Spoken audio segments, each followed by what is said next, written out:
Have you ever wondered how it is to fly KLM first class? Well, me too, cause I'm only booked for economy. And if they had any cheaper options, I'd even be down to lay in the overhead bins. But for now, I'll find myself in economy class going from Amsterdam to Hong Kong. So let's dive right into it. So we flew in from Düsseldorf and only had a 1 hour layover in Amsterdam. In our economy class fare, there was only carry-on luggage included, so no checked-in bags for me this time. Our gate was gate E3 and we were flying with the 777-200 today. The scheduled departure time is 17:27 and the scheduled arrival in Hong Kong will be 10:56, so this will be kind of a night flight. So the flight number is KL887, and if you already noticed, we're a little bit late today. Oh, and the total flight time will be 11:30 to 12 hours usually, which isn't bad if you compare it to the flight time back, which will be about 13 to 14 hours. So after boarding, we've noticed that this flight was supposed to be pretty empty, but it ended up being pretty crowded because people from another flight ended up being on this flight as well due to some delays. Our seat today will be 42A, which is a window seat. The seats were pretty comfortable and the leg space was pretty decent on this flight.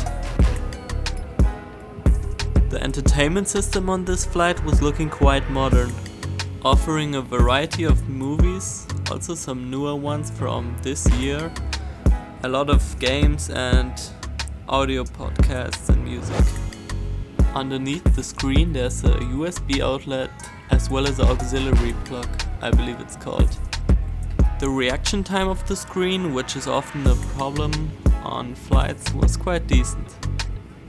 And as you can see, they kept the interior of this flight nice and pretty modern. While we were still waiting, here's of course the pillow and the blanket like they provide on every long-haul flight on KLM.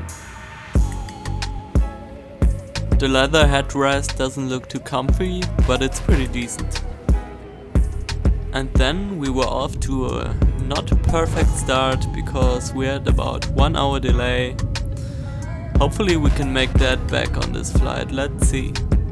But first, here's the takeoff video sped up a little bit.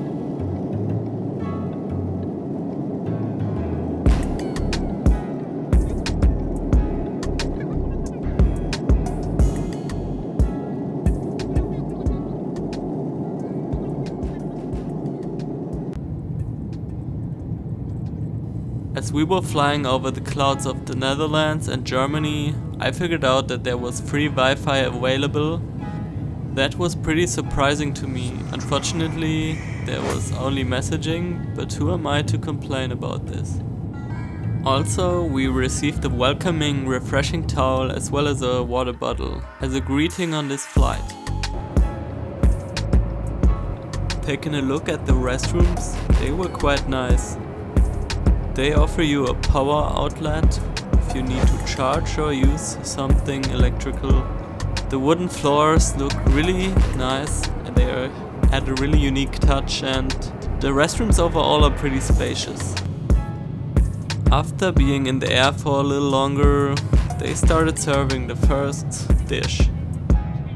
Starting off with the wine, they offered us a bottle of red wine, a small one, from South Africa. It was pretty good. The sides of this meal were alright, the olives as well as the stuffed paprika was pretty good, but the mashed tomato wasn't all that. On the main dish, the green beans were kind of watery and the sauce of the chicken wasn't all that as well, but the chicken was pretty good. Unfortunately, the gin tonic is not included on this flight. After the main dish, they served a filled sweet tart, and that one was pretty good. So after spending the night, last but not least, the breakfast on this flight, oh, and that rhymed. The yogurt and the fruits were quite delicious. They also served coffee and tea for those in need. The pastry you see here had potatoes inside and it was pretty decent. And shortly after this breakfast, you could say, there was finally land in sight. This island right here didn't really look like Hong Kong Island, so we flew a little further and we arrived in Hong Kong with a 26-minute delay. So a quick note on the side before I give this flight a rating. On the flight back I also had a layover in Amsterdam, and the second flight back to Düsseldorf got cancelled, so I had to spend the night in Amsterdam, so I also considered this on the conclusion. Nonetheless, KLM provided a decent product for the price. The 12 hours went by quite enjoyable. Is it the best airline right now? Probably not, but it's definitely quite decent. So I would give this flight a 7 out of 10 review.